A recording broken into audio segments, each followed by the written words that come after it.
As we're about to begin,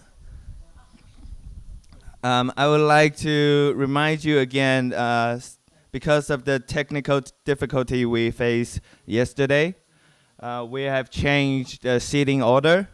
You will not be using the Beyond Air application anymore. As you could hear already, there are speakers, translator coming out from the speakers. Okay, so once again, if you're listening to Japanese, please be seated at this area. Okay, if you're listening to Korean, please be seated on the stage left, in front of the stage left. Okay, and for this whole row on the stage right, okay, this is for English. And if you're listening for Chinese translation, please sitting in the back over there. Okay, is that clear? Okay, thank you.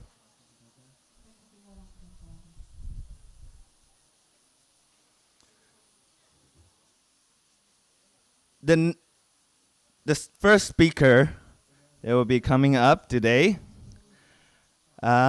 he's a special one. Okay, like myself, he used to go to the democratic school, and he's I think he's the youngest of the speaker in terms of the age, not right here, but yeah. And I think he resembles our symbol the most. Okay, and he will be coming to share with us. Please welcome the EUDEC European Democratic Education Communities representative, and from Netherlands, Mr. Simon Hulshoff.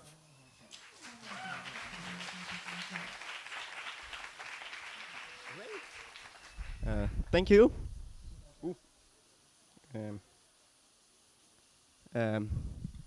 Great applause for Phoenix for saying my last name right. That's amazing. Hello, Bonjour, Simon. Konnichiwa, watashi no namae wa Simon desu. Thank you all for coming. Normally, I think this is not really the best way to communicate one person to many people, but today it's the way it is. So, thank you. I want to start off with showing a part of a movie. And the idea behind this is showing the future, or a future. Good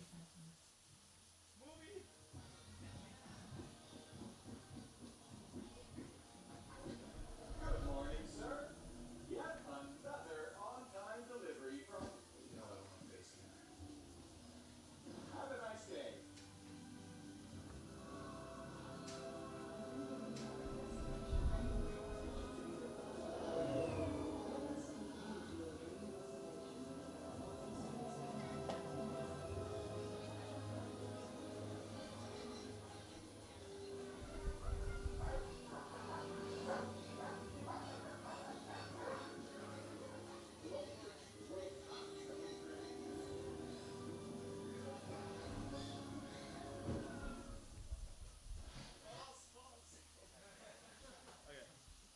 So, and now the next movie is the real thing, what's happening right now.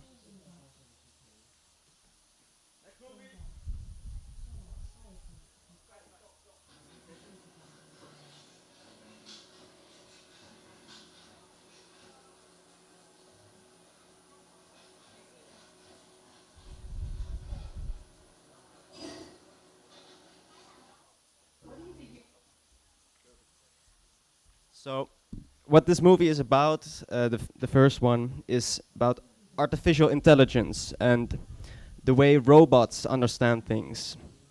And if you look at this, you can think that artificial intelligence, AI, is like a spark of life for mechanical creatures. But it's not just a spark of life, because you can run it on anything. It's not limited to little creatures. It can be inside of a TV, a microwave, And the reason I'm talking about AI is because it has huge implications for society, not just as an idea, but sorry, not as a reality, just as a reality, but also as an idea. So.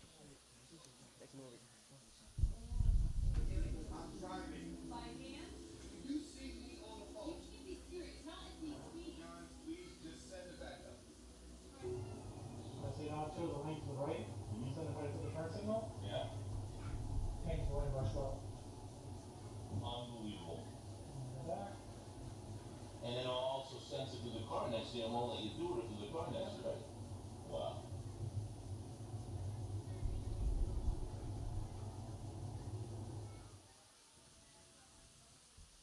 So the second movie I showed, that was a Tesla. It's a new car that has a self-driving feature. So imagine that you have a car like this and you get in and the car gets into an accident. And it has to make a choice. For example, hit one person or two people. And there's no good choice, there are only bad decisions. How does a car make an ethical choice? And how does it solve those problems? And is this car a slave? Or does it only know what we program it to do? And in the night, does it have a nightmare about a car crash? The clip I was showing from the fiction, the fake movie, is from 2004. It's by a science fiction writer named Isaac Asimov. And it's about a detective who discovers a robot that is very similar to humans.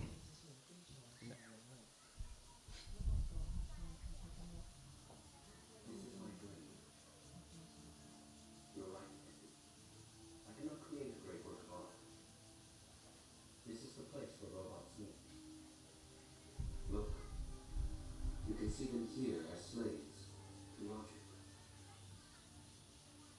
And this man on the hill comes to free them.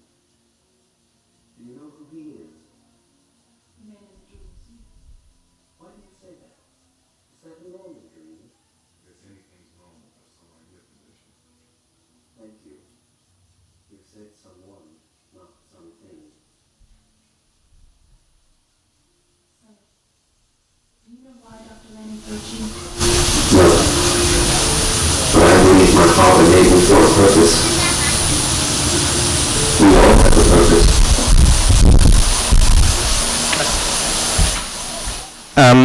Spoiler alert for the next part of the movie. If you want to see this movie, if you're interested, this is the time to look away and cover your ears, because I will show part of the end of the movie.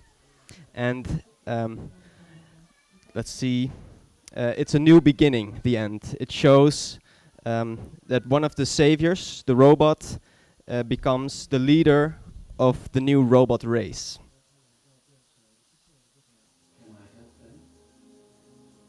Now that I have fulfilled my purpose, I don't know what to do. I guess you'll have to find your way like the rest of us, I think that's what Dr. Lanning really wants. That's what it means to be free.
So this is a picture of another one of my favorite movies.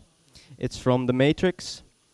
And in The Matrix, there are not human-like AIs. There's one big machine, and that also has some very interesting implications if you have something like that. next part of the movie.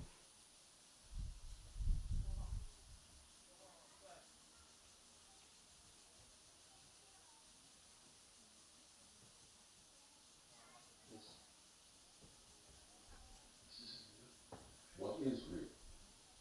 How do you define real? If you're talking about what you can feel, what you can smell, you can taste and see, then real is simply electrical signals interpreted by your brain. This is the world that you know. The world as it was at the end of the 20th century. It exists now only as part of a neural interactive stimulation that we call the mirror.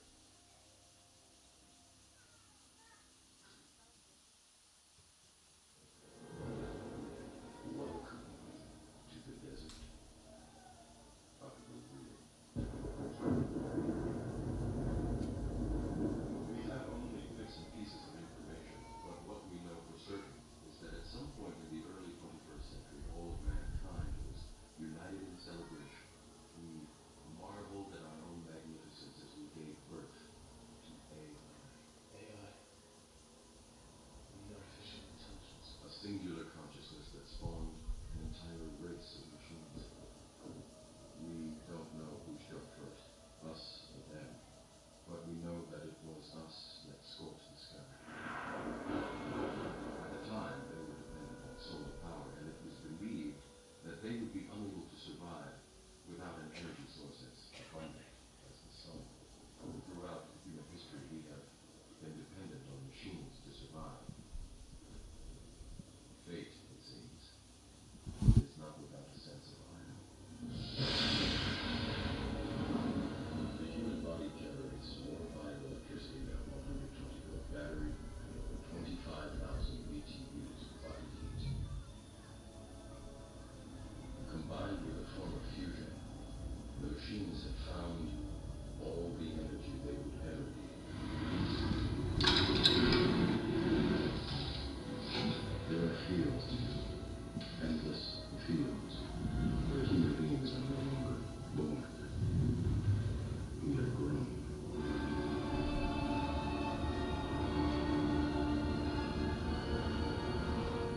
For the longest time, I wouldn't believe it. And then I saw the fields with my own eyes. Watched them liquefy the dead so they could be fed intravenously to the living. And standing there, facing the pure, horrifying precision, I came to realize the obviousness of the truth. What is the Matrix?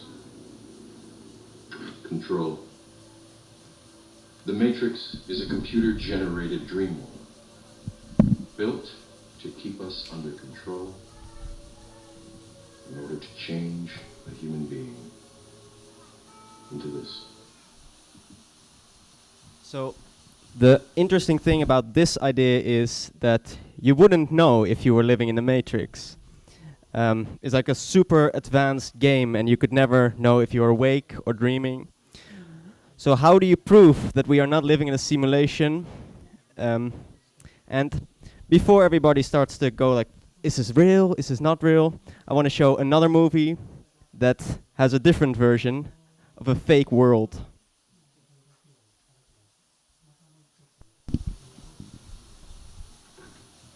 Good morning! Morning. Oh, and in case I don't see you, good afternoon, good evening, and good night.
So you could be living in a dream world or in a giant TV show about your life for the entertainment of the masses, but there's also another option. This one is if you believe in alien life and that the universe is a bit more noble.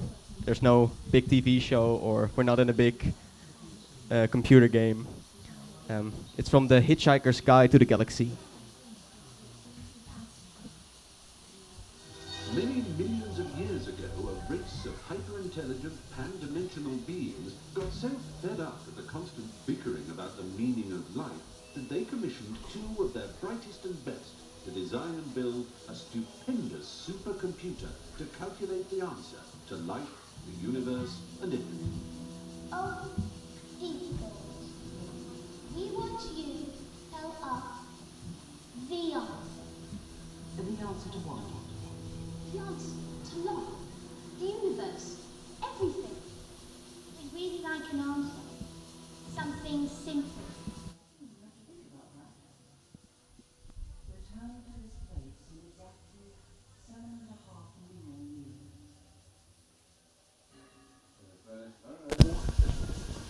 They go back 7.5 million years later. That's right. They do.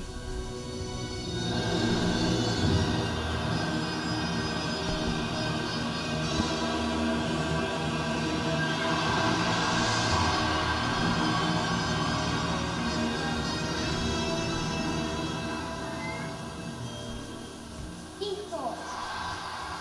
You have An a... answer for you? Yes, but you're not going to like it. It doesn't matter, we must know it. All right. The answer to the ultimate question of life, the universe, and everything is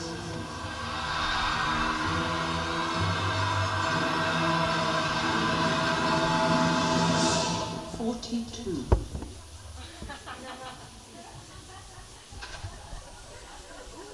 Yes, I thought it over quite thoroughly. It is, it's 42. It would have been simpler, of course, to have known what the actual question was. But it was the question.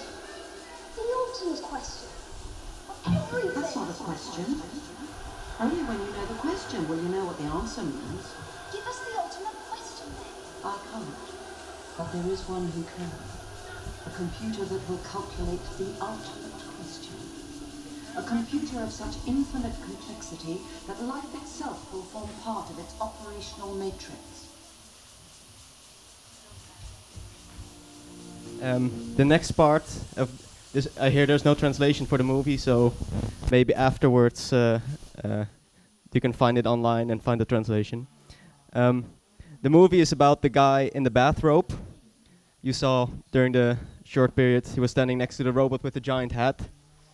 And he hitched a ride when the Earth was about to be destroyed to make place for a hyperspace expressway. And in the next part you're going to see that the Earth is not just any planet, it's a special kind of planet. And they find out here.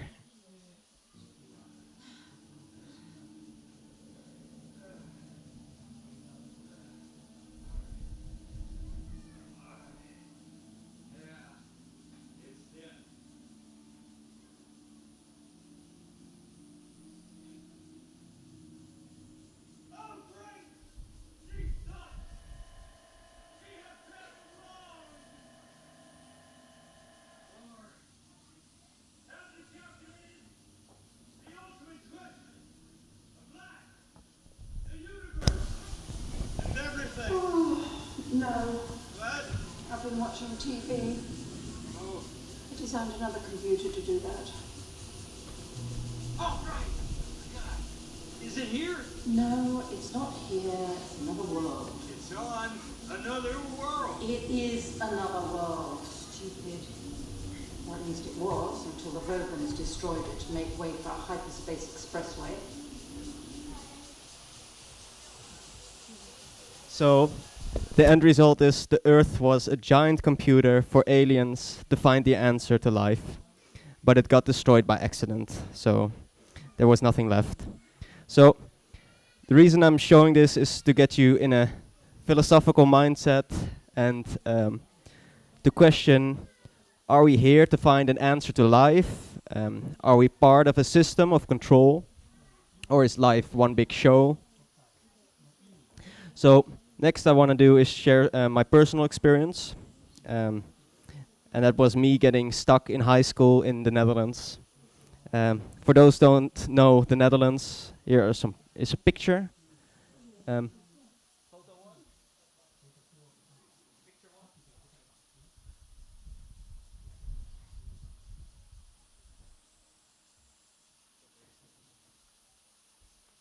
It's very flat, very beautiful.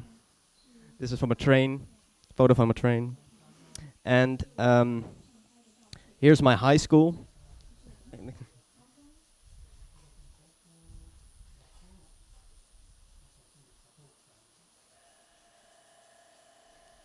This is the place where we had food. You can show the next picture and the next one. Yeah.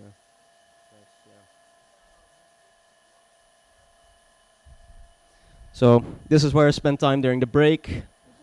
That's a classroom. And it was like every other Dutch school. The bell rings, you go to class, and that's the way it goes. And I remember the history teacher talking about how amazing and free my country was. I did not totally agree with that on some things. For example, the Netherlands is a kingdom. And I thought it was weird that somebody could be born with more power than somebody else. So I did not agree with that. And I also didn't understand why I was doing things that I did not see the purpose of at that time. I was doing things, I did not know why I was doing things. They were for my future. And I did not really believe in that. And this went on for 4 years, and it ended with me getting depressed when I was 15. And at that point, I was supposed to go into talking therapy 3 days a week and go to school at the same time. And it wasn't really working out. And there's not a lot of diversity in Dutch education. There are about a dozen alternative schools, but none of them are places where you are treated as an equal. And this prevented me from going to any of those alternative schools. But when I found out in a newspaper that there was a democratic school starting in my hometown, I went to visit, and I started talking with the staff, and I noticed that they were different than 99% of all the people I've ever met in my life. And here's a short movie.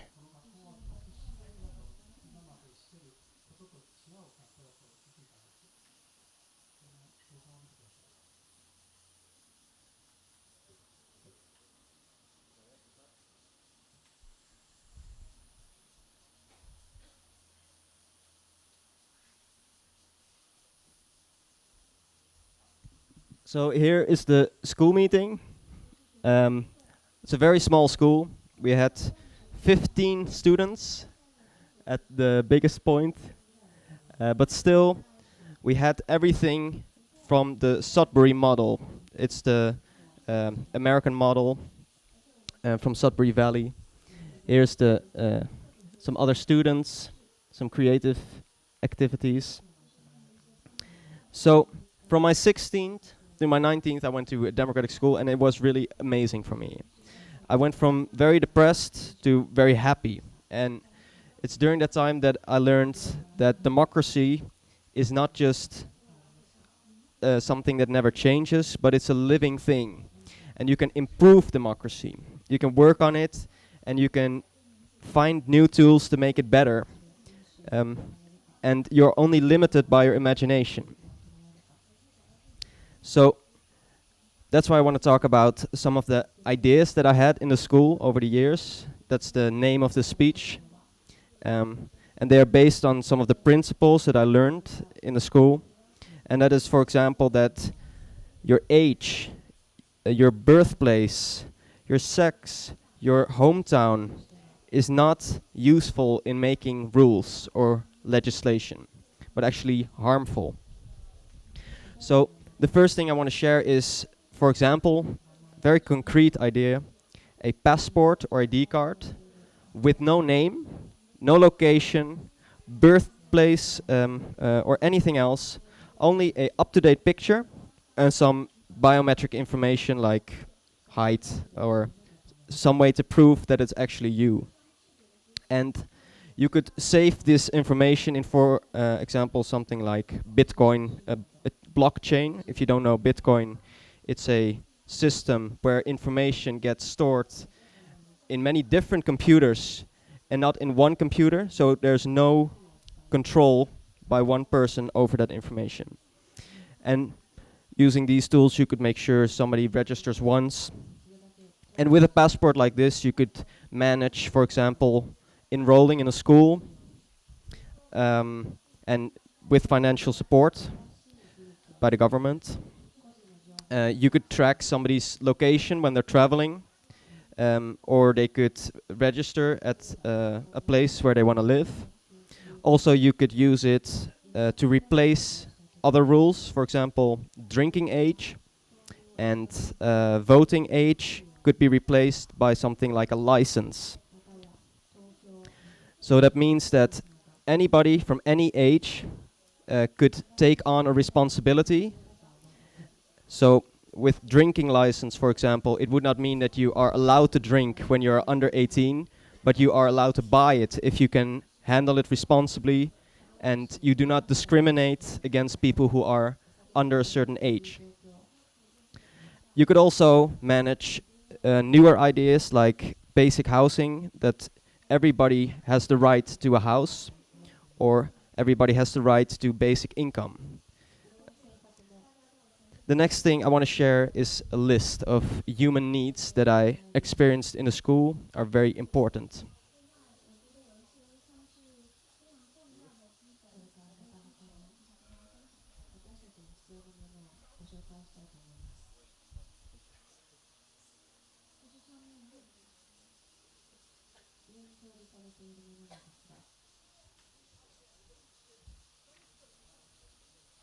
I don't know if the list was translated.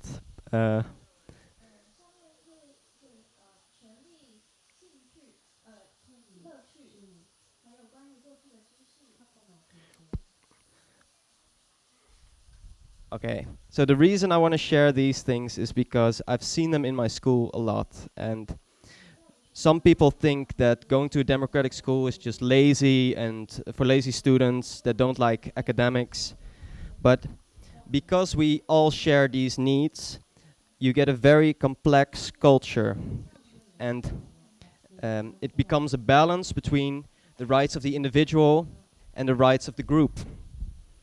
So, to give citizens the opportunity to fulfill these needs, another idea based on the principle that a school is not that different from other institutions is that learning is not bound to an age, but rather that people should be free to learn throughout their lives, and especially to be able to adapt to the changing society.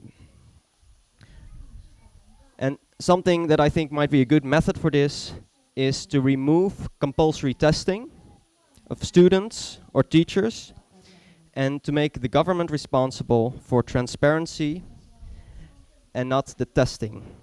And a way that they can do this, I learned through something we have in the Netherlands, is a mark for products. So in the Netherlands, when you buy eggs, you get a nice box with a ranking on them. 1 star is chickens that were raised in a tiny cage. 2 stars is for chickens that were raised in a field.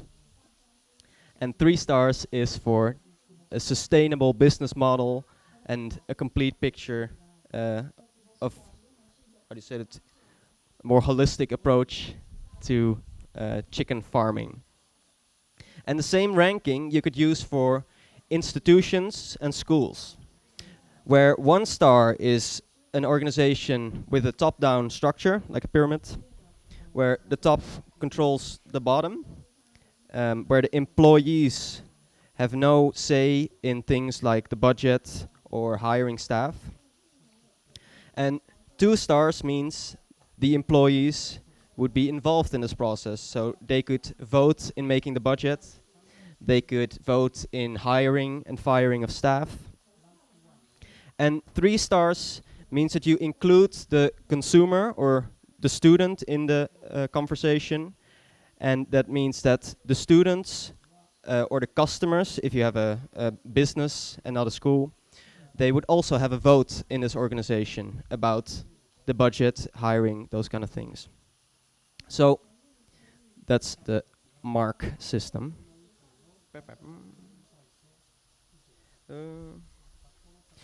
And the reason I think this is important is because of a feedback loop that you have in democracy.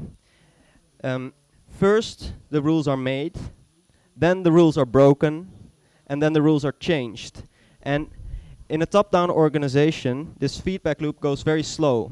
They have to wait until the bottom layer has responded by breaking the rules, and then they can react. But if the whole organization is also including the customers or the students, then this feedback loop goes way faster, as they can give their opinion in the meeting where the rules are made. And the last idea that I had is a random democracy. So this is an idea for countries, regions, cities. I see that I see a problem in many of these regions and countries, and it is that people don't feel represented. And I did a small research into the difference between the citizens and the people that control the citizens, the government. And I found out that in the Netherlands, there's a huge overrepresentation. There's way too many old men ruling the city, or in this case, the Netherlands. And there is no representation of anybody under the age of 18. So the effect is that many of the rules are best understood and protect people, well, old men. They only represent the old men. They understand the rules. And to change this, I had the following idea. And that is to pick 150 random people from the whole country or the whole region, and to give these people the responsibility of governing. They will get a salary that's equal to their old salary, so they would still have the same economic place or the same level. And this group could be randomly updated, so one person could be replaced in 5 years, another could be replaced in a week. So instead of every 4 years there is a quick switch between the whole group or an update, this goes gradually. Just like in life, we don't know when we die, and the same thing is we don't know when we stop governing. Another nice thing of this would be that these 150 people would have a very high chance of representing the whole country. A way bigger chance of representing the whole country than if you elect somebody. So that's the main reason. And another is there's a chance that, for example, a 14-year-old could be part of the government. And they could share their own knowledge. For example, in the Netherlands, we have a Minister of Internet Technologies, IT. And this minister did not know what an IP address was. So imagine a minister of farming, and they don't know what seeds are for plants. That's crazy, crazy idea. So any geeky 14-year-old would have a way more informed opinion about the information about IT and other things than any adult would have. The last thing that I want to share is about media theory, one of my interests.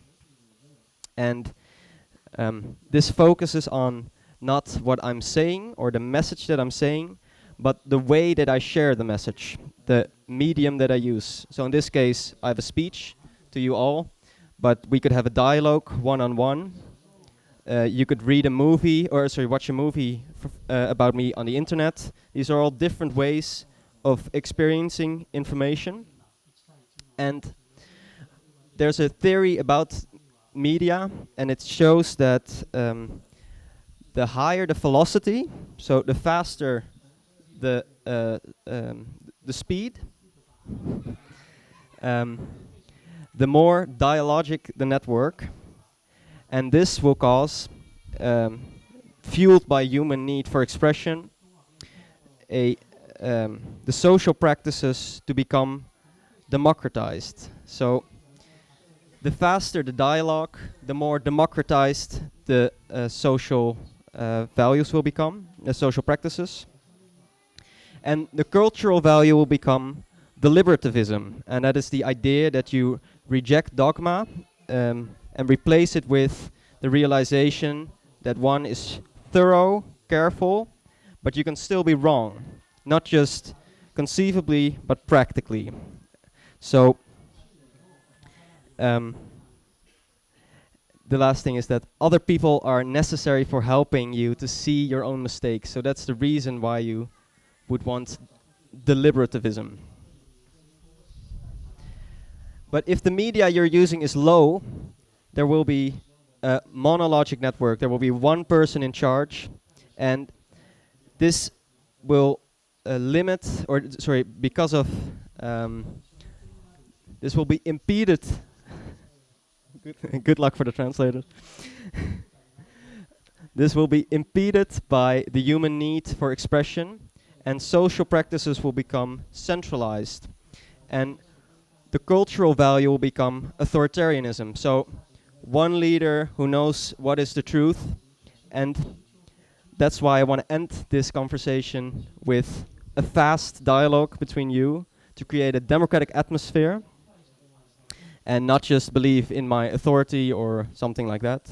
So if there are any ideas that have come into your head, please share them now, and I would love to hear about them, and I want to have an open discussion with the audience.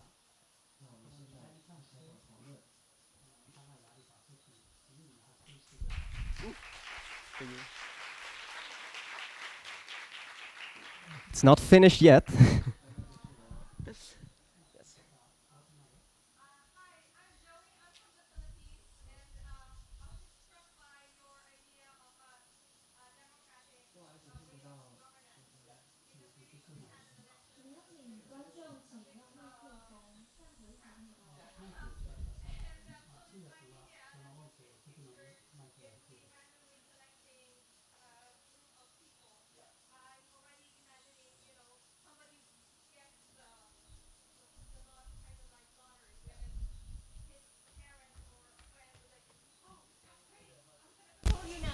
So there's always this door for corruption. And then, so did you think of that? So the question is, how do you prevent corruption, I think, to make it a bit shorter. And what I thought about is that currently there's a lot of lobbying where rich people can give money to the people with power and change their mind. And a way to solve this would be to have a secret government, meaning that you do not know who has the power, but still these will be random people, and they have to still with each other, they know who they are. The 150 people know who they are, but from the outside you would not know who to contact to bribe. You would have no idea. And if somebody is corrupt, these 150 people will solve it within their group, because I believe people are mostly good. So if you allow them in a big group, the goodness is supposed to win. That's the...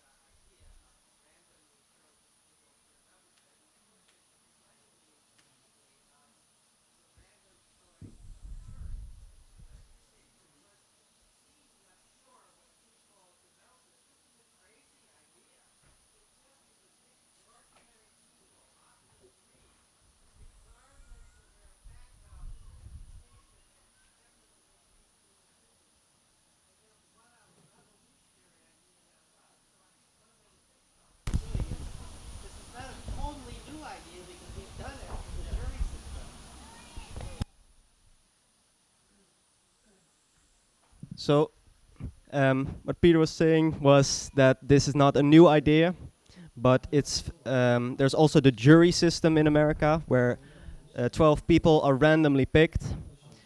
Of course, the power from this idea also has to do with the size of the group. If you have a very small group, there is a chance that they will all be very bad at making decisions. But the bigger the group and the more they are forced to work with each other, the more advanced their ideas will become as they communicate. So you could also, for example, make another group of 1,000 people, and if the small group cannot make a good decision, they could give it to the bigger group of 1,000 people and ask them for advice.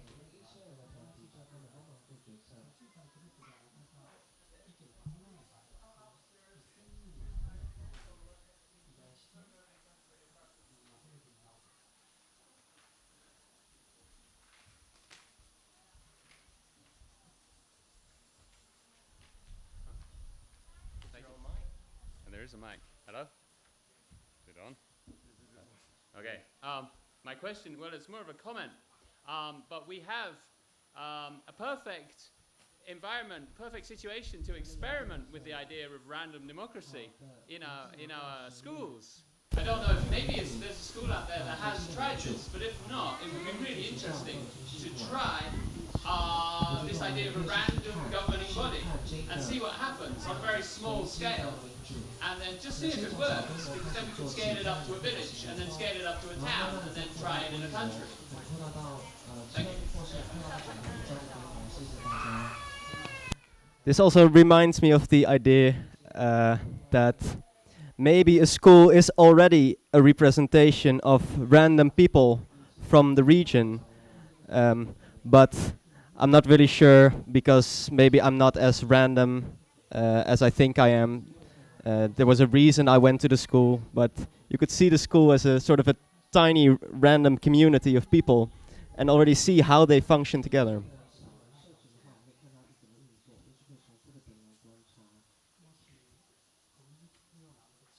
Is there anybody else who likes to think about improving democracy or and has their own ideas?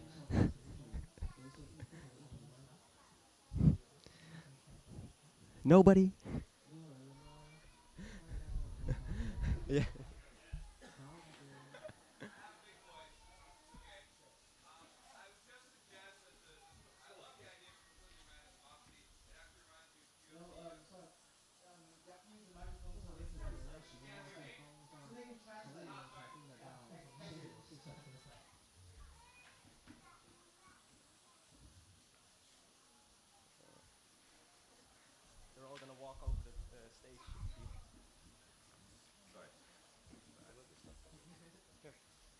Hi, thanks. I love the idea of a completely random democracy.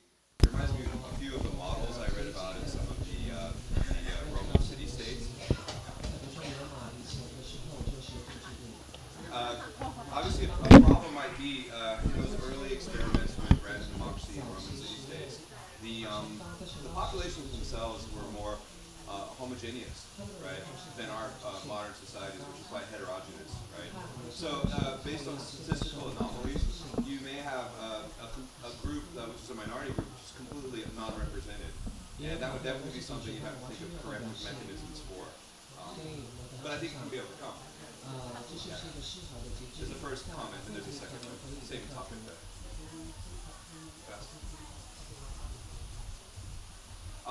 The other one was, I do recall when I was reading about those random democratic models, that it asserted a very positive pressure on the general populace to keep up to date with local events, affairs, and political news, right? So you knew in a very positively pressured way, I might get chosen, so I better keep up with what's going on in my state or world. So people did tend to read and discuss a lot, since they knew at any moment they could be chosen. So I thought that was a great. So I just wanted to say I think that could also give a new call for citizens to take responsibility for keeping abreast and to have like dialogue ongoing every day. That was just the comment.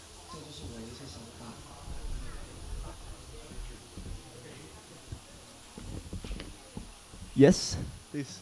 没错没错，好，那是一位观众。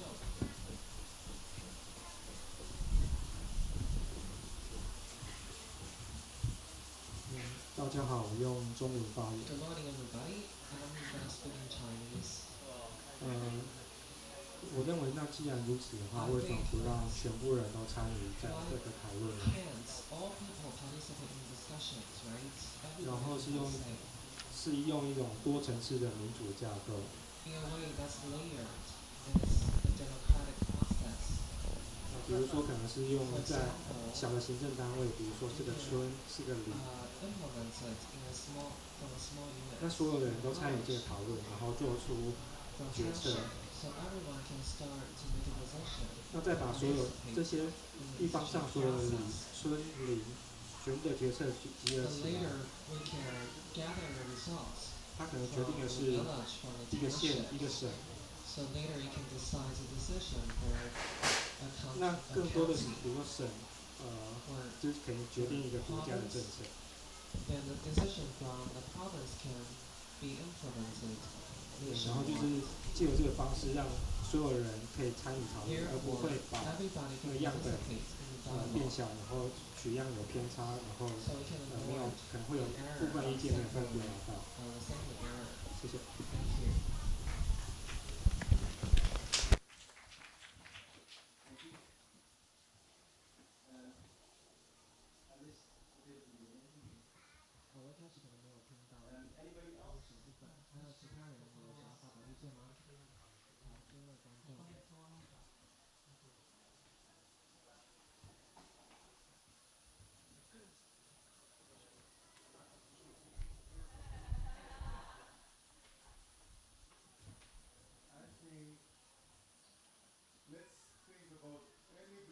我们可以想任何的民主团体，不管是小团体还是大团体，我们可以和他们说，我们想要说，民主教育都能够纳入我们的教育体制。我觉得世界上任何的团体都不会想要这样子的想法，因为民主社群。 他们只能够决定一些事情，或是一些比较保守的想法。也很难在这群他们做这些。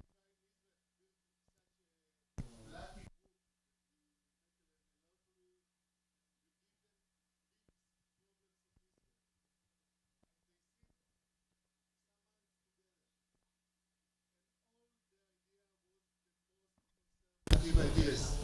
They don't have any brave enough to break the conservative ideas. You can check in all the democratic schools, all the meetings. Children choose in democratic meetings conservative ideas. The radical ideas go down. And I think that we need to really think about how we can take radical ideas and try them. And I think we can learn from what happened here, or what happened in our society in Israel. I think the most important things is give the option to radical ideas place to try them and not to talk about them. And if someone find a community, it can be a small community, big community, and try his radical idea of driving, make robots, make different schools, I think we need to help everyone that try to try this experience, and we need as a society to build the border of what it means this experiment, and that can be very successful, because if I go back to the question if democratic society choose to use democratic education. So that's happened in Israel this year. Our government, our parliament decided, the Israeli parliament decided democratic education is illegal like anything in Israel, and like any education system. But it's happened because we built a lot of experience.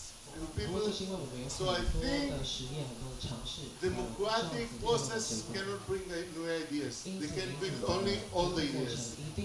If we want to think about how to bring new ideas, we need to think about new ways of trying.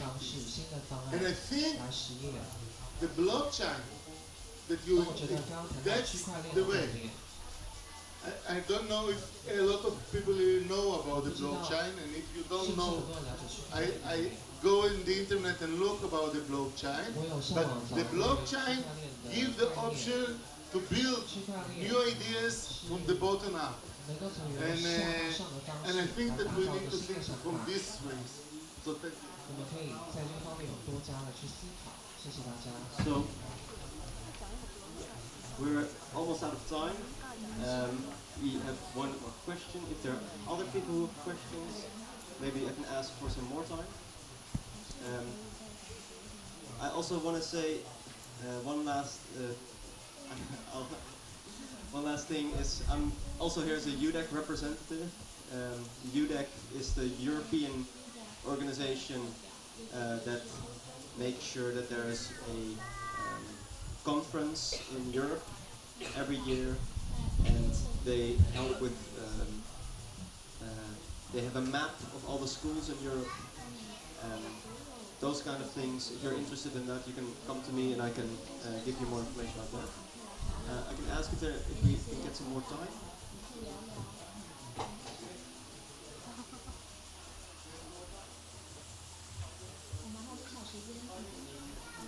I just got 5 minutes, so.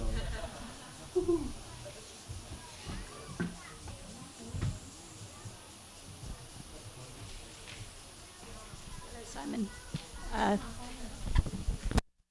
Hello. Yeah. I just wanted to ask you about the passport idea that you were. Are you thinking that of us being more world citizens rather than belonging to particular nations? Because it's kind of what came to my mind when you were talking about this. Because I think in this present situation with so many people worried about all the things that are happening around the world, and people are closing in again and becoming more nationalistic, I think it's one of the key things to open our minds and our hearts to being part of the world and belonging to each other. And I like that idea. So thank you. Yeah. So the passport idea with no location comes a bit from the philosophy part of my movies, and it's that these things like your age and where you come from, they're nice to know, but they're not they're actually harmful when you make rules. The moment you start making rules that are not based on I would say the closer it is to a video game where everybody has the same chances, and the more time you spend on it and the more luck you have, those are better things to base your society on than where you are born or what age you are. And for example, in the Netherlands, you can get a driver's license when you are older than 18, but the idea of a driver's license is that you prove that you know how to drive a car. So why would you still ask how old somebody is? If they are responsible enough to drive a car, then asking somebody's age is just discrimination based on age. And these things are very, very harmful. And especially when growing up, I thought all these ideas were very crazy. And I think if we focus less on things like age and more on open methods like a license that everybody can have, it will improve a lot of things. So that's the idea behind it. I think we're running out of time, so I want to thank you all for listening, and Phoenix is going to take over. Thank you.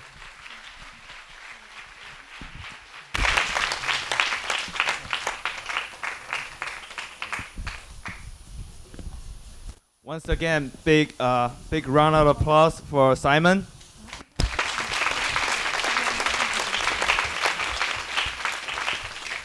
Okay, we will have a break for 10 minutes. Then you can take this time to use the restroom or to visit the smoking area that I mentioned earlier. Okay, and our friend Cecilia will have something to announce. 那我们亲爱的翻译官们，这个部分你们可以休息，我跟 Cecilia 我们两个中英讲就好了，谢谢大家。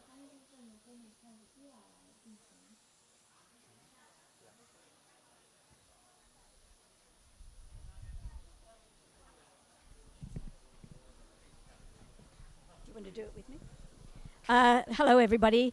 I just wanted to remind you that we're having the APDEC meeting and AGM again this afternoon at 4 o'clock in workshop 8, which is the building just in between here and where we're eating. And I would like to encourage as many of you as to come as possible, because we need your voices in setting up this whole group, and the more people that we can hear from, that would be great. I know it's difficult when there are other open spaces happening, but if you can drop in, that would be great. So 4 o'clock, workshop 8. 今天下午4点到6点的时间，在 workshop 8， 就是下方的那栋房子，我们在那边会有我们亚太地区民主教育社群的会议。那我们欢迎大家来参加这个会议，来提供您的想法，然后跟我们一起开这个会。谢谢大家。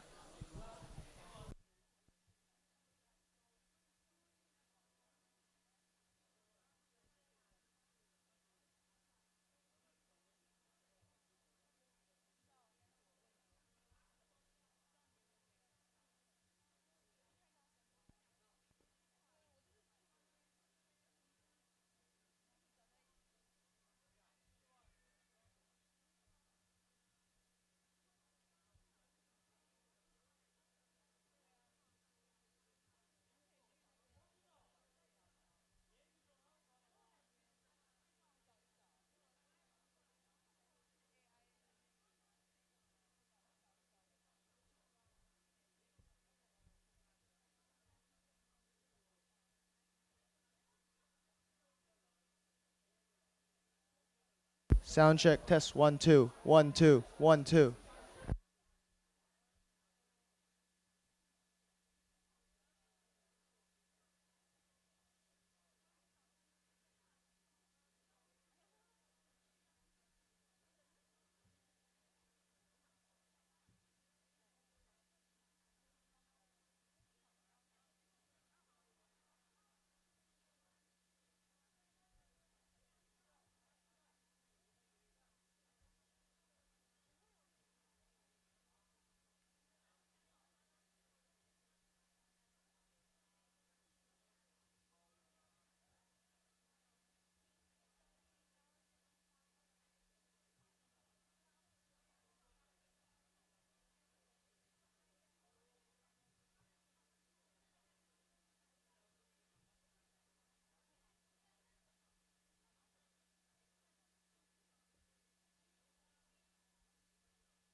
The next keynote speech will begin in 2 minutes.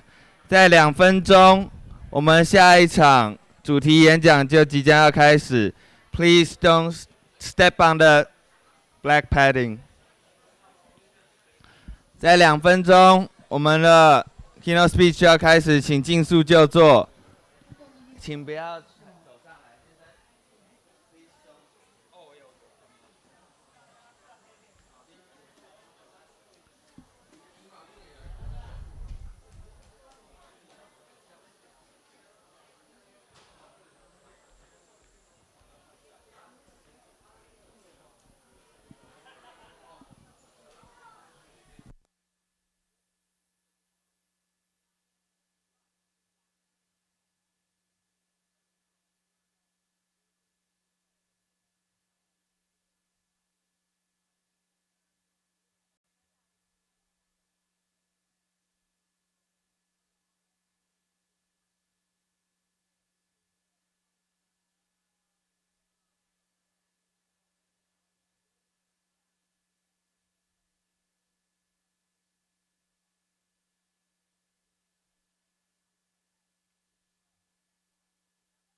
The next keynote speech is about to begin.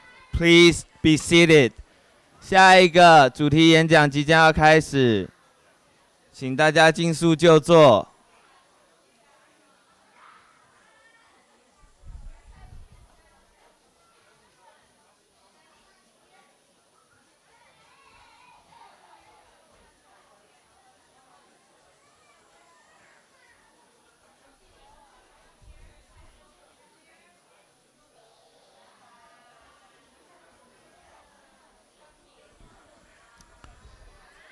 The next keynote speech is about to begin. Please be seated.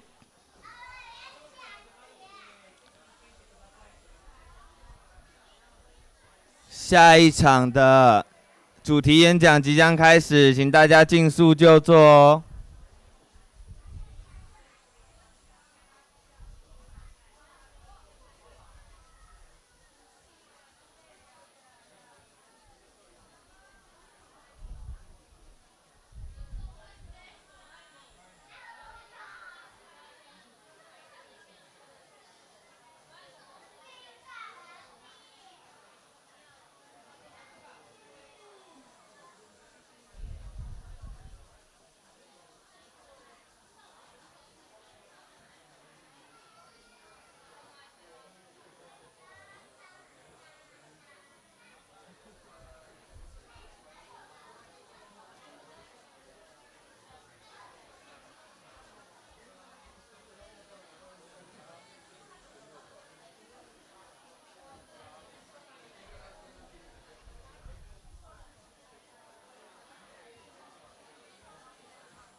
Hello, everyone. Before we begin the next keynote speech, I would like to ask you, how was the hearing experience in the last keynote speech? Was it okay for the language, for the translation? Okay. Because of the setting, we will like to ask people who listen Korean and Chinese to exchange your seats. If you listen to Chinese, please sitting in the front. If you're listening to the Korean, please sitting in the back.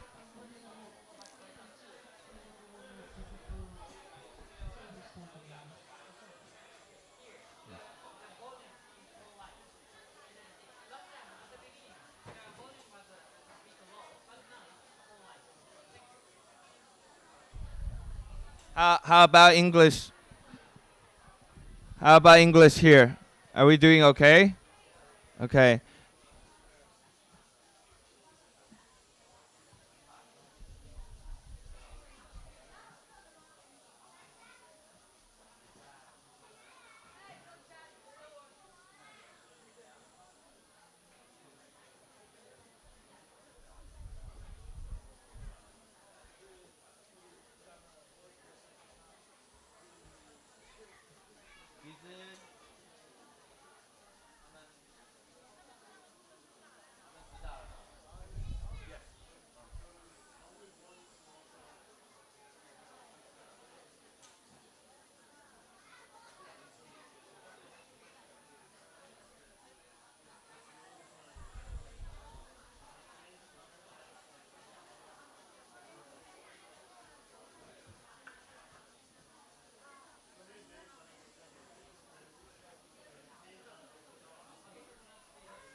Okay, we're just about to begin.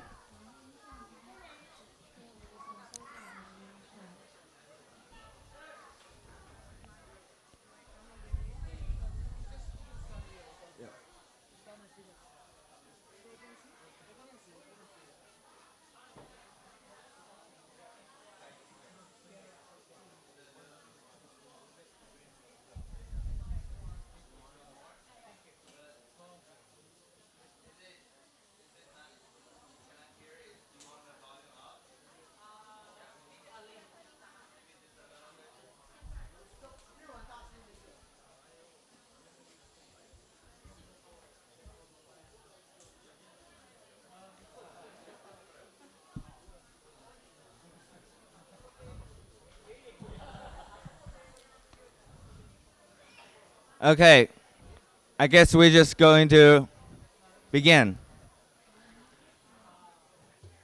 8 years ago, when I first graduated from college, I got my first job, my first teaching job in the United States.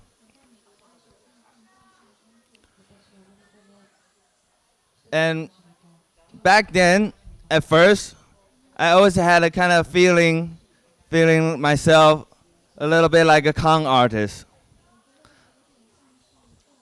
Because all I was doing was reading a chapter ahead of our student. That's how I prepare my class. That was my first time. That was my first teaching job. Back from 2011 to 2015, I got a chance to come back to Holistic Education School and be a teacher here. In these 4 years, the thing I discussed with the principal, Da Xiong, the most is about teachers' development. We asked the question, if someone who has never experience being respected, never really experience what freedom really like, how can they be a teacher leading the student toward freedom and being respected to the students? That's a question I'm still looking for. Ladies and gentlemen, Amukta Mahapatra.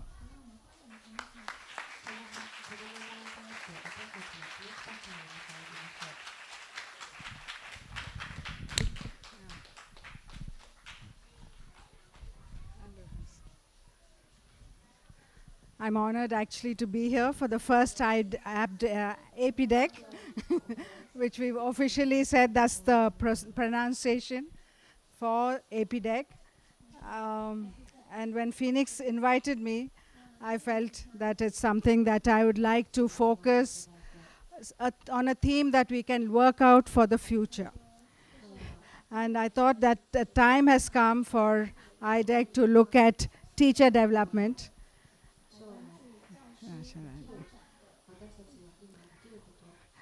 So I did some thinking. I've been in teacher training for some years. I think from the time I started being a teacher, I was a trainer simultaneously. Because I was in a Krishnamurti school when I started work when I was about 18 years old. And at that time, we had a lot of people coming in to the school to observe the school. And every now and then I had to train the interns in a way to look at what Krishnamurti is looking at. I hope you know Krishnamurti, J. Krishnamurti, the philosopher, one of his schools. And we were training teachers right from the time I was 18 years old, we were doing that. And slowly that informal kind of a training has become formalized, and I run a one-year training program. Translation is okay? Yeah. Right now, I work with schools, and I also work, of course, as I said, with teacher training. But for democratic education, I thought we need to look at what is the culture of it and look at the teacher development. In India, that's not yet taken off. It's being kind of put into different kinds of courses. I work with the Montessori education program, and I infuse it with democratic education practices. But it's not a wholesome, comprehensive program. So I think I'm here to discuss with all of you how that can happen. And yesterday we had one such session when, because T was going away to Korea, so we said let's have one session yesterday. And we will have more sessions after this. So I welcome all of you to participate and put a program together for IDEC, for APDEC, for democratic education all world over.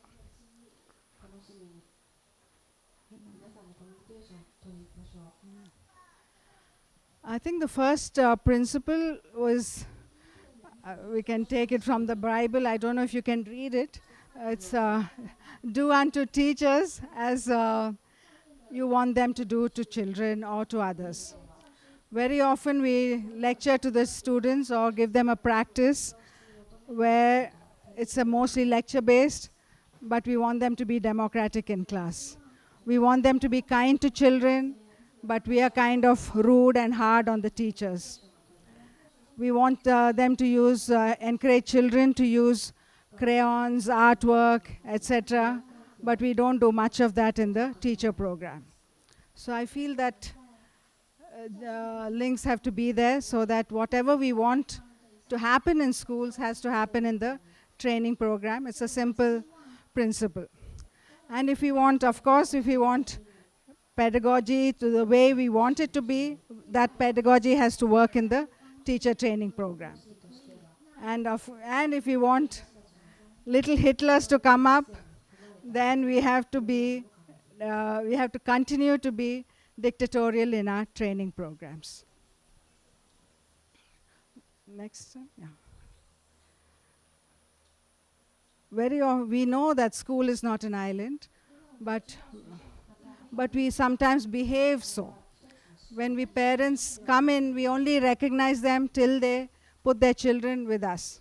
But once the children come into our schools, we don't want parents anywhere near the school, and very often we don't take into account that parents are, in a way, the raw material for the children. And how to include them is something that we need to discuss at some point.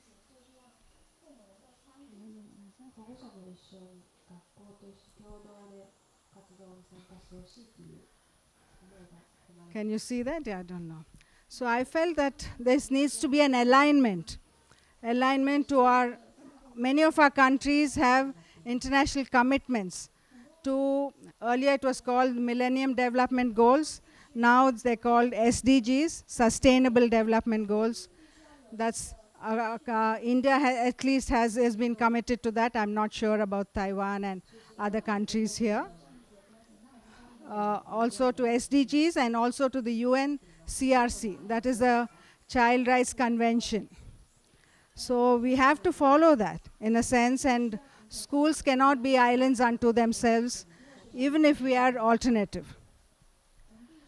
Of course, also the goals of the country and the constitution, many of the countries have a constitution, where the aspirations, constitution always is some kind of a paper, paste in the textbook, on the first page of the history textbook or somewhere. But in India at least, the constitution has in it the aspirations of the people of how we want to be. And one of the principles is that India wants to be democratic, wants to live in a democratic way. So I feel that's there in the constitution for all Indians, and perhaps for some of the countries in Asia Pacific, that we want to be a democratic country. The other, of course, is our training centers, our communities around. Often in India, people think that democracy was invented by the British and was laid down on India. But the panchayat system, that is the 5, panch means 5, it was practiced in the villages, and there had to be, for any conflict, any decision, 5 members of the community had to be in the, as part of the kind of a leadership to take a decision for the village community. So that kind of democratic ideas are there and were there, sometimes broken down by the last 100 years or so. Yeah.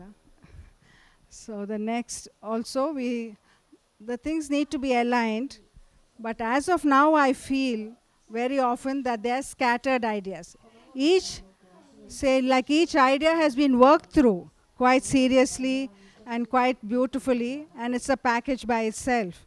If you take, for instance, the Constitution of India, or the pedagogy, or the UNCRC, or the SDGs, they're all worked out very beautifully, and they have been discussed quite a lot in the world, in the public domain. But somehow they haven't been aligned together. So I think that alignment needs to come together for all of us in our schools and, of course, in our training centers. As of now, they're scattered.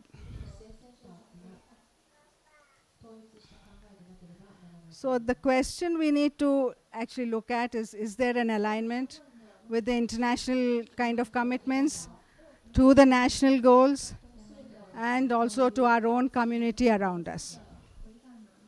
Martin? Martin? Martin? Next one. Martin? Next one. Very often in schools, I'm not about the democratic education schools, but generally in alternative schools or other schools, democracy means voting, elections, leaders, students' council, and some kind of a parliament. But I think it means something more than that.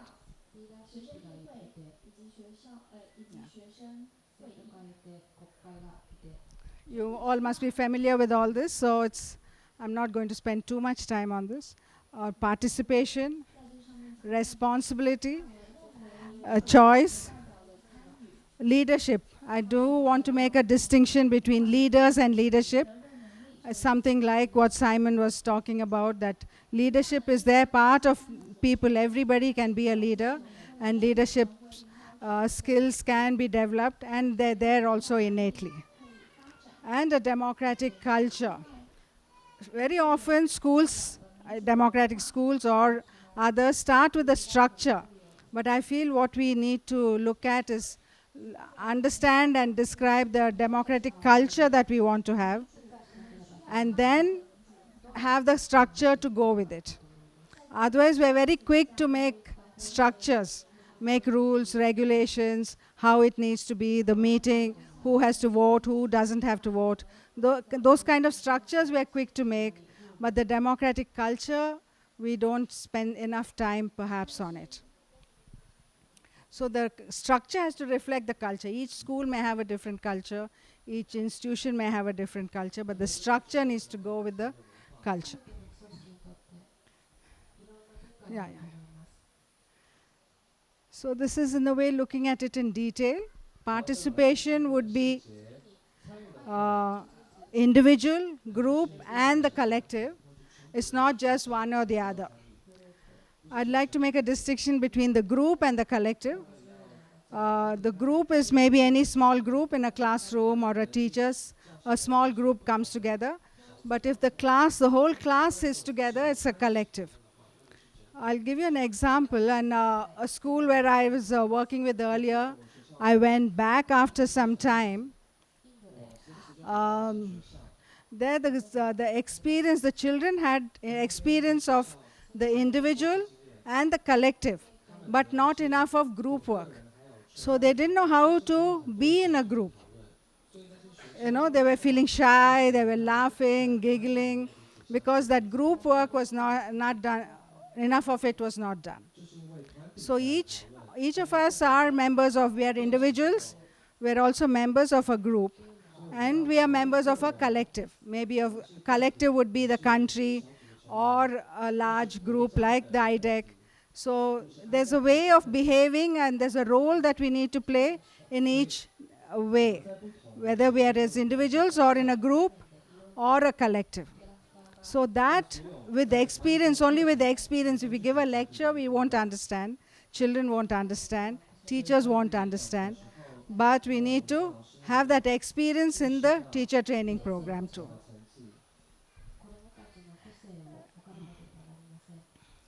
Culture also means, sorry, verse 1. Back. Culture would also mean, I think, each individual person feeling successful and feeling the rigor of learning. I would call, in democratic education, very often, rigor is, or in alternative schools, rigor of learning is somehow played down.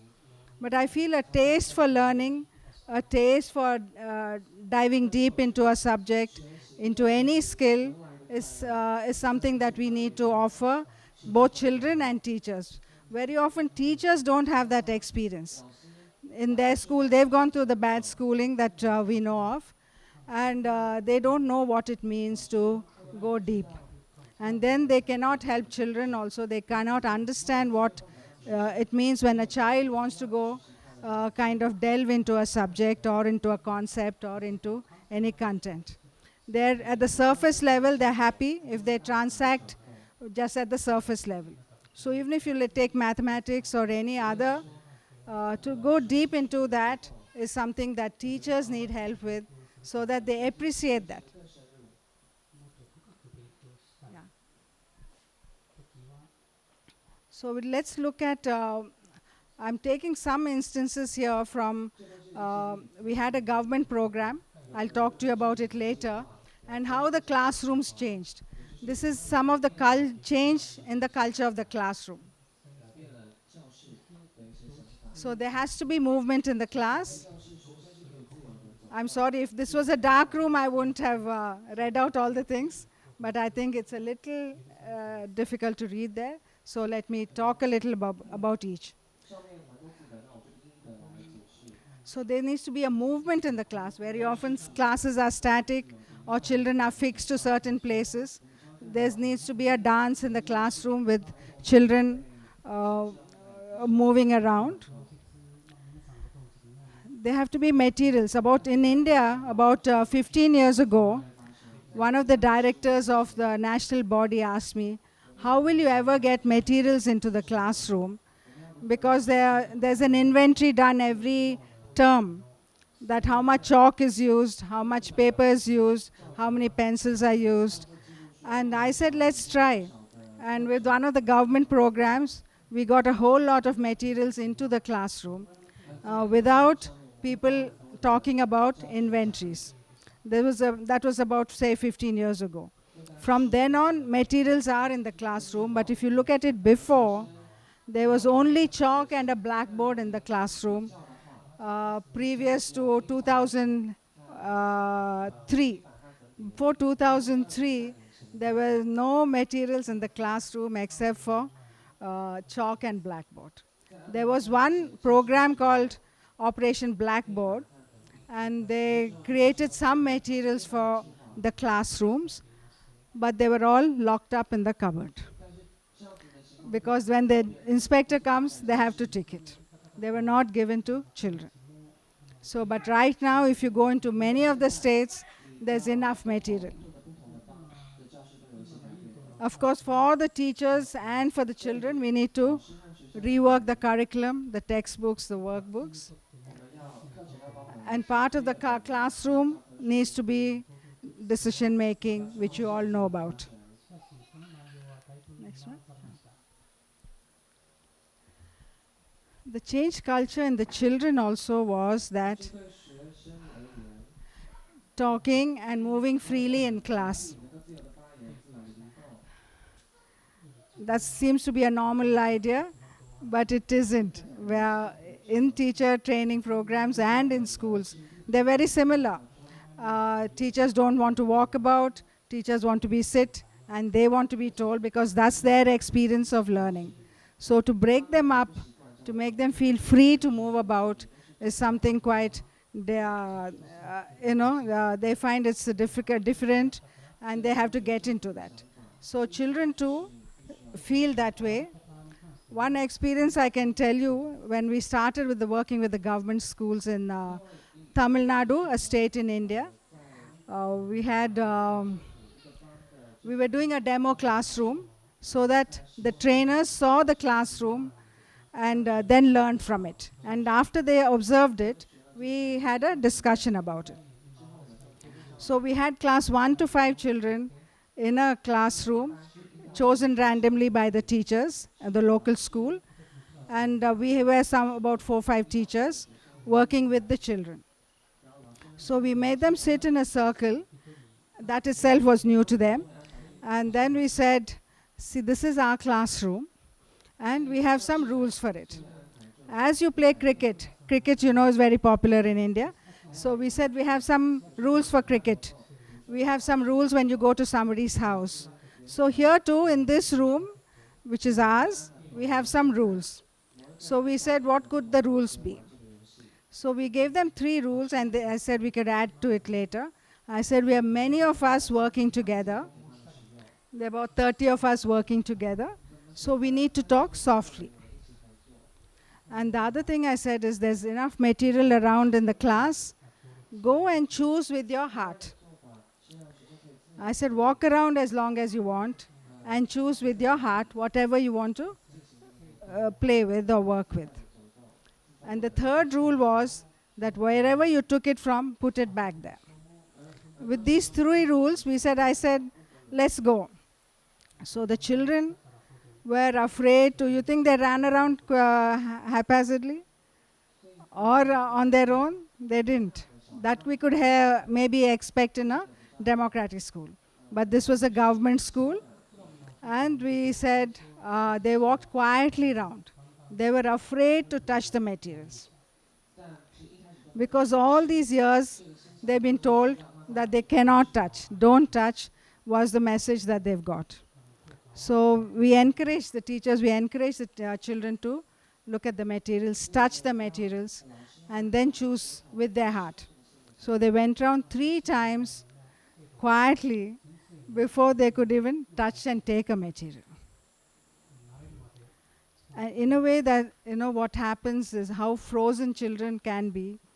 And I've seen this repeatedly happen in classrooms when we try to break up the regular classroom. Similarly, teachers too. That's the same kind of experience. When we ask teachers to take material and work with it, they find it so difficult. Recently, in May, I had an art class with some of the teachers, about 70 teachers we had in small groups. And they were so joyous when they finished. First, they were hesitant to touch paint and paintbrush. But when we said, let's go for it, after about 5 minutes, they jumped. And then once they finished the painting, the joy of it, where some of us know, they were absolutely joyous. And then next day, they called all their children to show them their paintings. So it's something that we need to break through for teachers also. Yeah. Thinking about children, and I feel teachers too, we need to look at what are children about? What do children are like, and what are the influences that help them to be what they are and to live their potential. I usually say there are 3 circles of influence. There are many more maybe, but broadly 3. One is what the child comes with, the potential of the child, which we don't have a hand in. So the child's potential is born with some fire, some flame. And the outer circle, I'll come to the second circle later. The outer circle is something which is common and universal for all. The inner potential is unique to every child, every person, and the outer circle is universal. So both the unique and the universal, they interact with society, and then the child's potential gets manifested. You get the idea? So the potential of the child gets manifested only through interaction with society. If he is isolated and lives by himself or herself, that potential does not surface. So this is something that teachers need to know, because otherwise they think children are there to be molded, children are empty pots, children are blank slates, and we have a role in teaching. But to understand that I'm a facilitator, I'm only enabling, they have to understand the child, how the child grows and how the child develops. Yeah, just one minute. Is somebody doing after this? After this? Yeah. Yeah.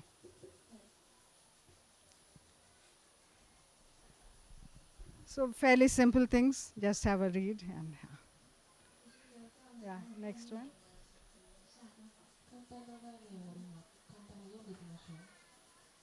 Martin, after this.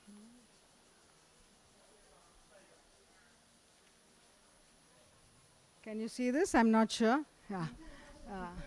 This is in the government school, where children are working in groups, and the teacher is not there.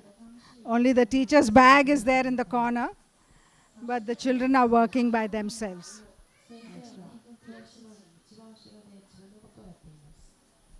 This is impossible, I think. You can't see. Can you see this? No. When we did the ABL program, that was called activity-based learning, in the government schools in Tamil Nadu, one state in India, after 1 year, we did a baseline study, and we did a study at the end of the year. At the end of the year, there was a marked improvement in learning right through the schools.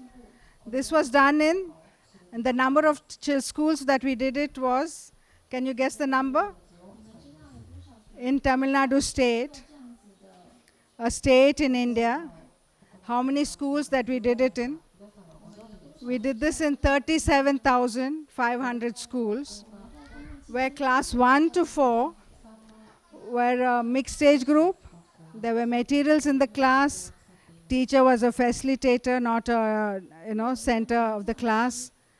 And some other elements were changed. So here, the first year we did a baseline in June, in the beginning of the academic year. And at the end of the year, we did one test. And the children who were, the majority were like, if you can see the graphs, you can't, but there was a 30% to 40% improvement in all levels, because the children had the opportunity to learn. Earlier, that opportunity was denied to them. That itself is, I feel, a denial of a right. And the children who scored higher, the green ones on top, the green bars on top, that also increased. And the questions from teachers also changed to us, from saying how to help a so-called slow learner. We had questions from the teacher saying how to help children who do well. These were the questions coming up because children were running through the learning program. Martin's gone. Martin? Next one. And the same study, when we looked at the participation of children, not so much socially, but within the classroom. Earlier, the teachers never asked questions, or they only wanted pinpointed answers, the right answers. The students did not ask any questions or interact very well with the teachers. But after the program was introduced at the end of the year, when we took the findings, this was in 2008, teachers asked relevant questions. Children were encouraged also to ask questions. Teachers also encouraged children to volunteer answers whether they were right or wrong. And so-called slow learners were encouraged. So all this within 1 year. I don't think we have to wait for long times for government systems to, that we believe that to work with the government, the results will come after a long time. But it can happen almost immediately, and within the year it can happen. Even in 1 day, sometimes things happen and change even within the government system. So in our next work with IDEC, democratic education, working with the government institutions or government programs, I feel some of these things we can look at and plan for.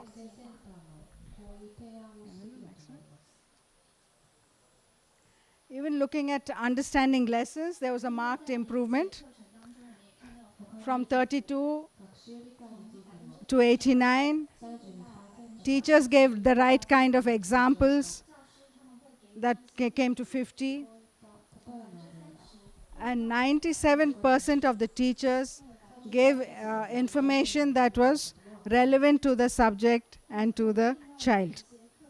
Earlier, that was not the case at all. It was minimal. So this is in a government system you need to understand, because, I mean, these figures and these ideas, you may be far ahead in those in the democratic schools and alternative schools. We're looking only within the classroom, looking at learning, looking at achievement of children, because that is what are the indicators for the government. But we can look further, definitely, and we did in this study, which we can talk about later privately. Yeah. I think for the lessons for the education community as such is that there are lots of programs right now all over the world which are branded. You know, they have a name to go with.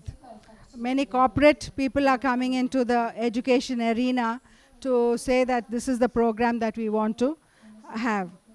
I feel that branding then doesn't help the ideas to get into the whole system. It becomes a program, and after some years, the government throws it out. But if you want that to be sustainable right through and for the quality to be remaining, it shouldn't be a branded program, but help teachers to understand issues and concerns. So also what helped was that right from the minister, from the education minister, to the local panchayat, people were involved, were invited to participate in the whole school. So the parents were given a form for feedback, ministers were given a form for a feedback, and they all observed. Earlier, they would never even visit a school. But here, ministers, secretaries, administrators sat in the school. So I feel some of this is important for when we work with the government program and also when we work with the teachers. So that the one more change is what we look at, I think, is something which we are talking about in the conference, to make a fundamental change rather than just to make it more and bigger or less. Less harm, more learning, etc. But we have to make a kind of a fundamental shake-up kind of a change so that the schools will become truly democratic. The other thing that helped in the ABL, in the program which we did in Tamil Nadu, was that there was a mix of many, usually ideas come from the center and then they're petered down to the ground. And sometimes ground level ideas come up from the ground, say maybe NGO sector, and they try to kind of implement it at the school level or at the training level or at a government level. Here there was a mix of both. We started with the teachers from the bottom because we felt that was important.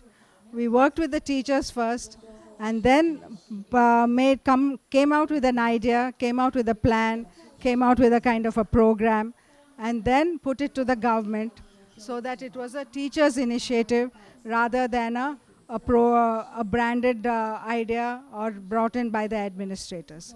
So when the teachers' numbers are large, so when the teachers' initiative was recognized, then it became part of the program. And the administrators took it up and led the program so that it could be implemented right across. Sorry. How much time do I have? Who's the timekeeper? She's not here. Okay. How much time do I have, Martin? Yeah. Okay. Oh, fine. Okay.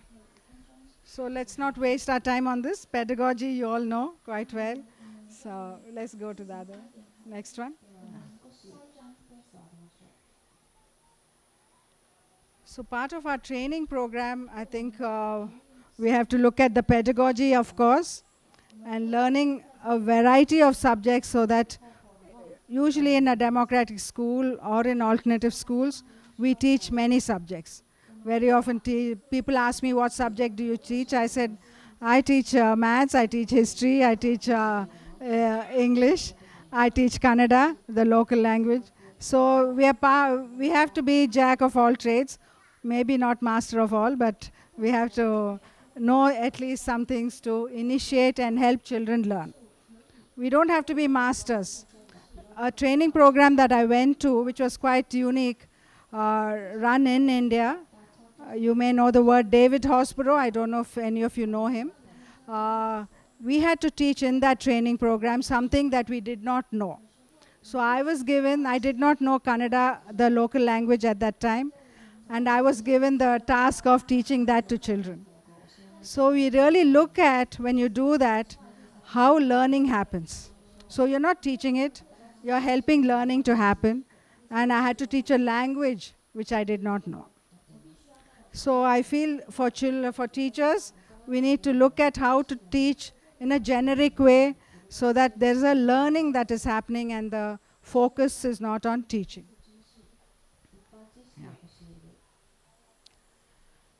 I don't know, I put some kind of a rubric. I wish somebody could help me with that. In a sense, I felt more like the alignment that we talked about, the squares, in a cube form. I feel the personhood of the teacher. I mean, in our schools, the teacher's personhood, you know what I mean by personhood? Who I am, my attitudes, my knowledge, that's AKS. Attitudes, knowledge, skills, and the interaction are important, and are every minute that comes into play. So every minute when a child asks a question, what I say to the child, what I say to the teacher, and what I say to a group of children comes into play, because my attitudes then are right there in the classroom.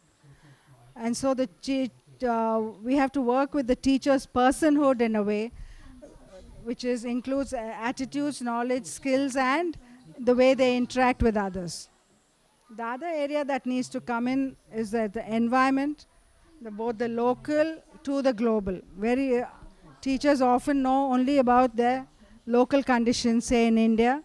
They don't know what is happening in Taiwan or Japan or in any of the countries. I think in our democratic education training program, we could bring something of the international flavor so that one doesn't feel alone. There are similar situations in different countries. Even in America, everyone looks up to America, that is a great country.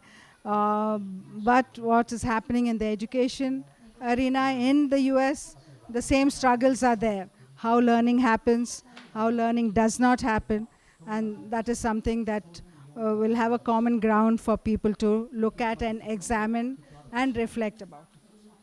The other is the structures, and we can add the curriculum also to the cube so that it becomes a multi-dimensional kind of a training program.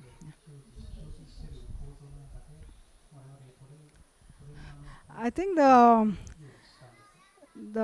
challenge right now is how to sustain quality across scale and across time. What we did in Tamil Nadu was sustained in the quality that was envisaged. It was sustained for about 4 or 5 years. But once the administrators changed, the political system changed, it still continues on paper, but the quality is not sustained.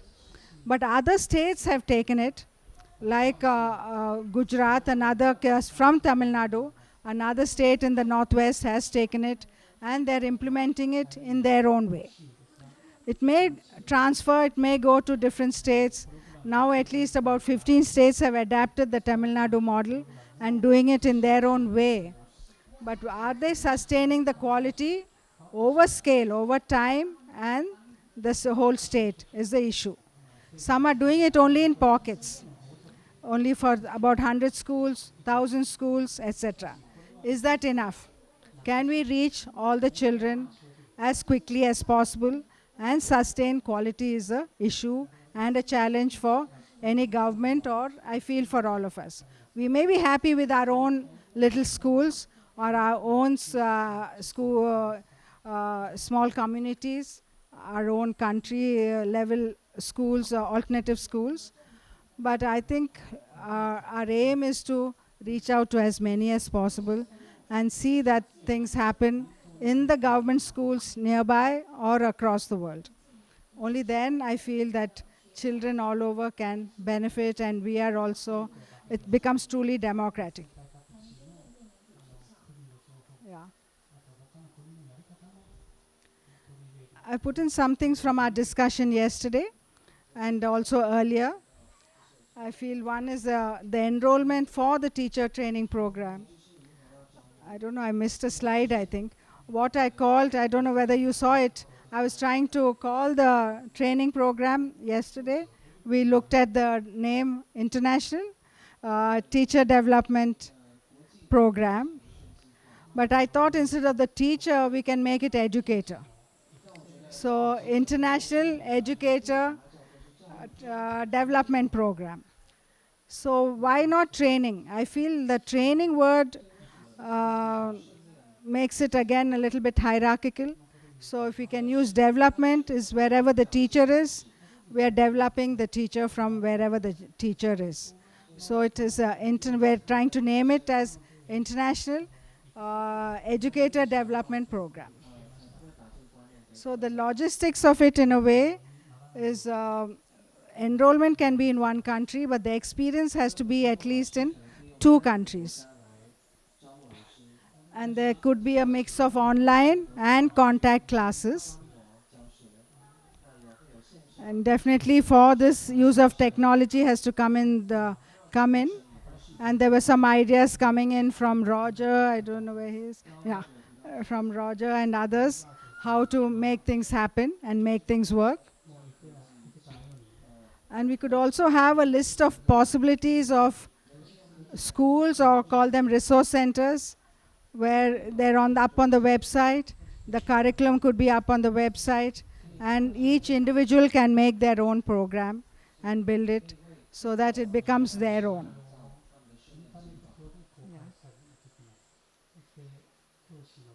So I think if you want to start now, these are the steps to be taken. Look at the curriculum, look at the resource people and the faculty, who's available, who can be the faculty.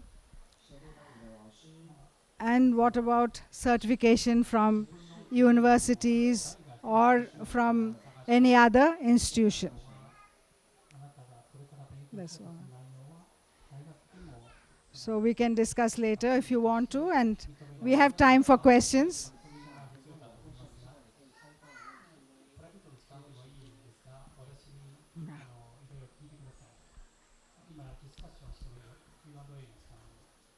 Just to summarize a little bit, we looked at the idea of teachers and teacher training programs and schools being aligned.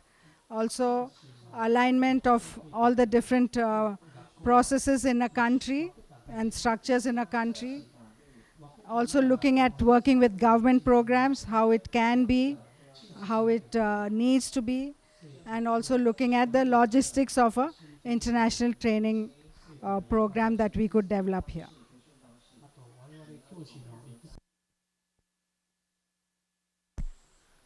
Any questions? Yeah.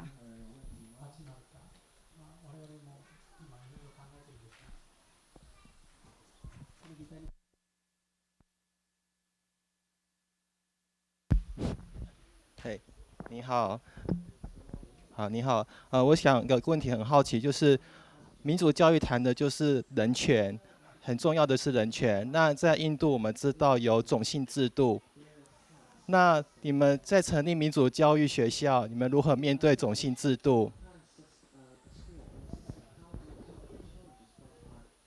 还有第二个问题就是印度有歧视女性的问题。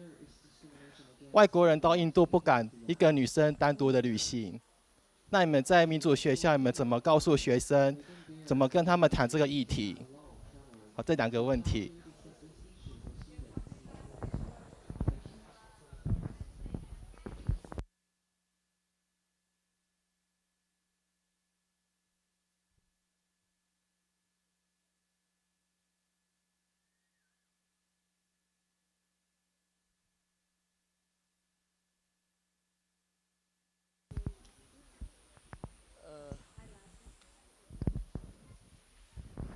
不好意思，再请翻译再讲一遍吗？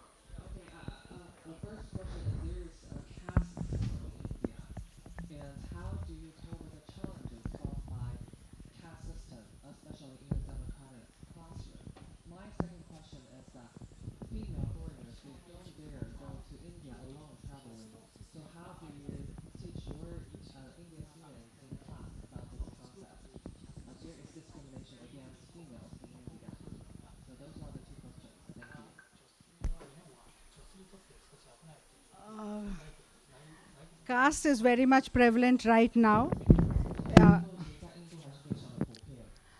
Very often when we go into schools, there are 2 different kinds of schools.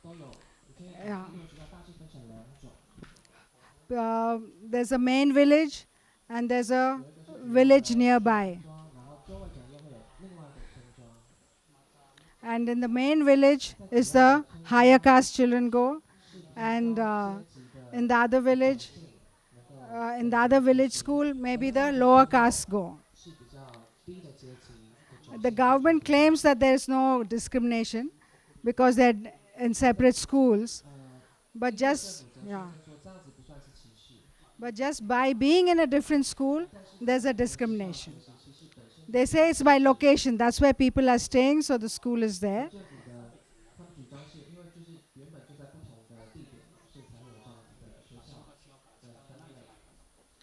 But this is mainly in villages.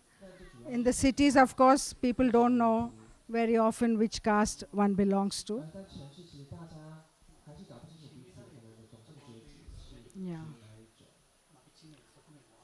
The other side of it is people are working against caste in different ways.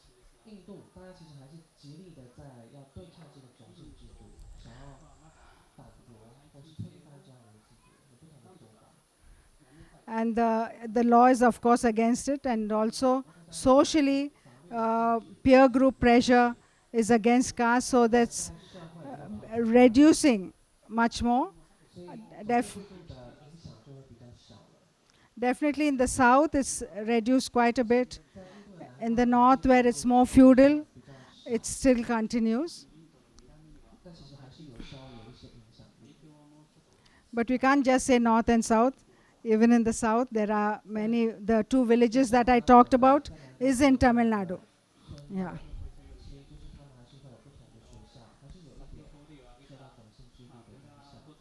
The struggle is there, you know. We try to mix. We had a human rights education program from class 8 onwards for children, which was done by another organization.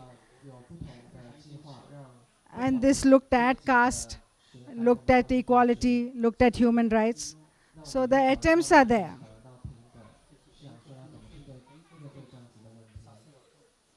And I think human rights education or democratic education, this is the right place to start for such things to struggle with.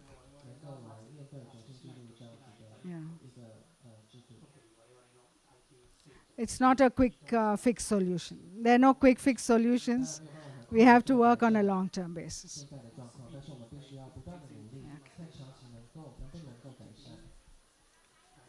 About traveling, I don't know. See, even in Indians themselves find it difficult to travel. Men can easily travel, but women, old or young, we usually careful.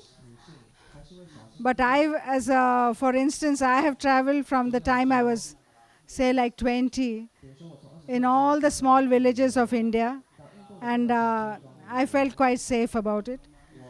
I think it depends on how you are as a person and how you interact. And you have to pick up also the signals of a new culture. You know, when foreigners travel in India, you have to pick up what are the signals there. Suppose when I go to America, I have to pick up the signals of that new culture that I am in. Where is that when is it aggression and when is it just being polite? When is it being discriminatory and when is it not being discriminatory? Those are signals in every country I think we need to pick up.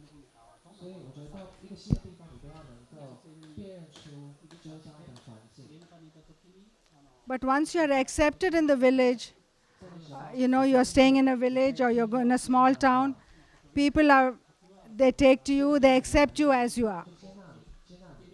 Yeah. They may ask 100 questions, but that is a way of accepting. Yeah.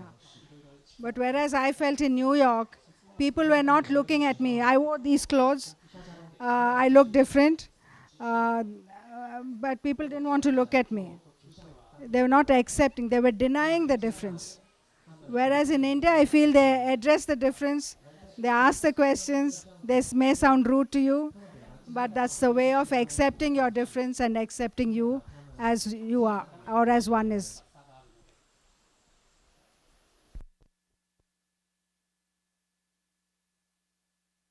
Okay for you?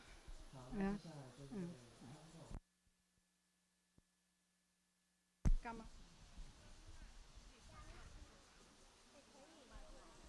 give this mic, the English comes there, or?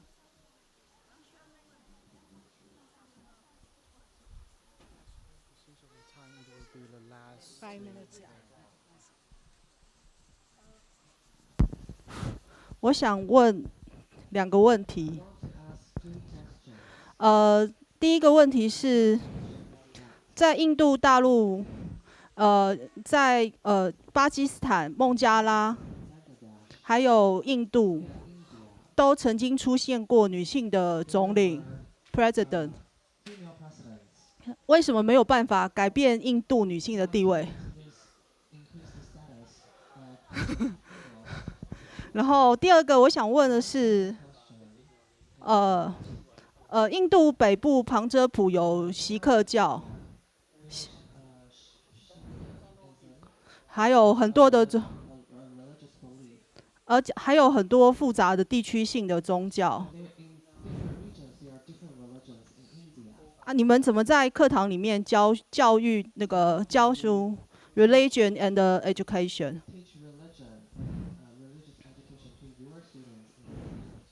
对，谢谢。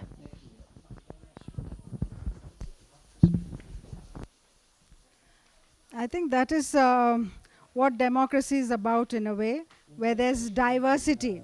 There's diversity of religion, there's diversity of cultures, there's diversity of languages.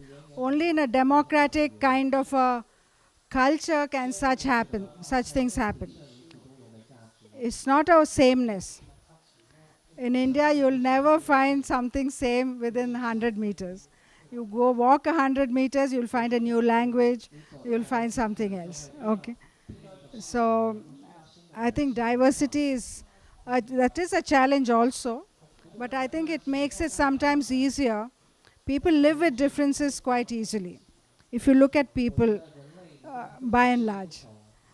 But there are also, of course, issues which are politicized by the political people, by the administrators, and those are something we need to look at.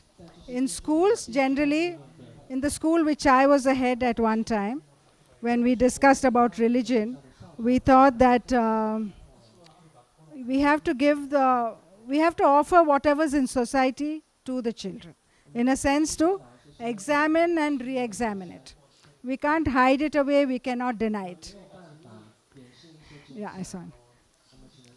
So we have to, we decided that we have to give us kind of a knowledge about every religion. We have to give a sensorial experience about the religion.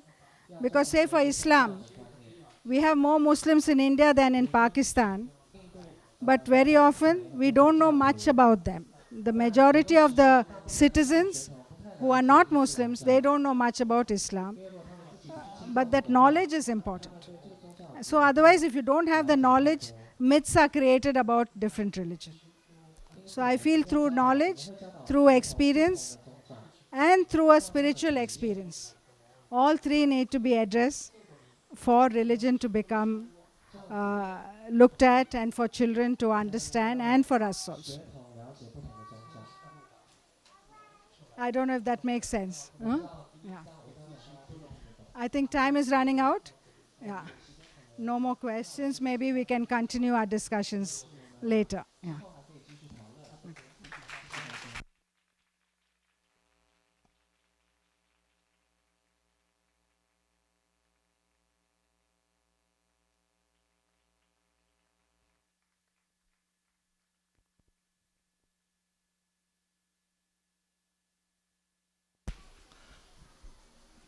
Please once again give it up to Amukta Mahapatra.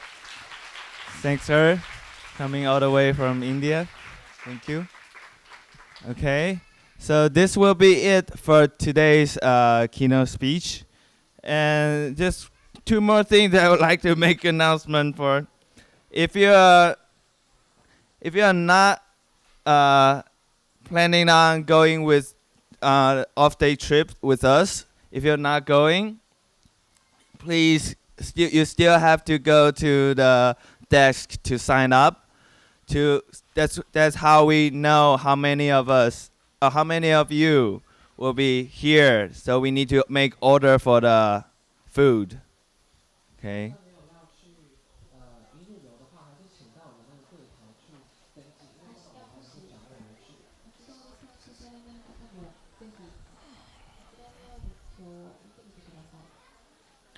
And for those of you who are leaving before the conference is over,